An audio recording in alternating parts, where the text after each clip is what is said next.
फोंडा आणि कुर्टी वाठारांनी पुरवण करपी मुखेल पायपलायनीक लुकसाण जाल्ल्यान ह्या वाठारात आयज मर्यादित प्रमाणात उदका पुरवण जातली। PWDन फुटलेली लायन दुरुस्त करपाचे काम सुरू केला।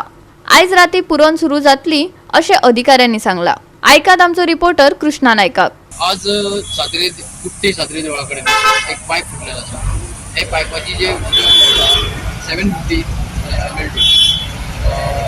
हे पायपात जे उदक वता ते फोण्या वता, मागीर बोरये, बोडगे मसूची, दुर्बाट, बांदोडा हे सगळे हे आनी राती पायप फुटलेल्यान आज लोकांक उदक पायपाचें काम चालू आसा आनी जे पायप आहा ते पायप तेंका नवे घालपाचे आसा। अशें म्हणटात की सुजागरच्या कळ्ळां की हे 4 ते 5 पर्यंत उदक लोकांक मेळटलें अशें ते ऑफिसर आसा ते म्हणटात। आतां काम बरें जोरान चालू आसा आनी हे बेगीन जातलें अशी आस्त आसा। GOA365 खातीर कृष्णा नायक, सृष्टी अतानीकार आणि ओमकार देशप्रभू।